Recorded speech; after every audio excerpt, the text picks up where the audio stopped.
If there is a secret to it, it probably will always remain one. It's like the X Factor. You know, when people talk about the X Factor, it's because you can't put your finger on what is it that makes a group of people like somebody, and others can take him or leave him. You know, there's that X Factor, and if you're very lucky, a large group of people can't tell you why they like me or any other artist you can think of. And so I just roll with it and think I'm lucky that there's enough people that have kept me going all these years. But as I say, if it's a secret, it's never going to be unfurled.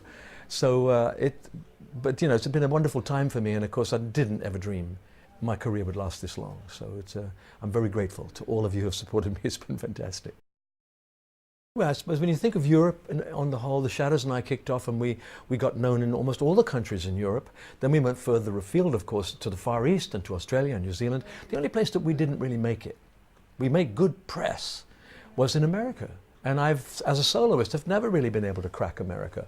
But generally speaking, rock and roll, when we first started and we toured, you'd find a big difference between audiences, because rock and roll was in its infancy. When you went to Japan, for instance, and we always made a joke of it, you know, the Japanese are so polite and they're very gentle people, and they'll go. So sometimes you'd end a song and you'd just hear, and you can't hear people bowing, and we used to think we're dying a death here. But then the more we went back, we found we still had sellout concerts. But now when I go back, they've sort of learned that this is what you do. You scream a bit, you shout a bit, you clap a bit. And audiences have kind of leveled out. I think rock and roll has leveled everybody out.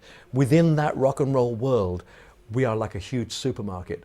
People who come to my concerts come because they like me. People go to Elton's concerts because they love him, or George Michael, or Mariah Carey, or Olivia, or whoever. And rock and roll has kind of leveled the playing field for us.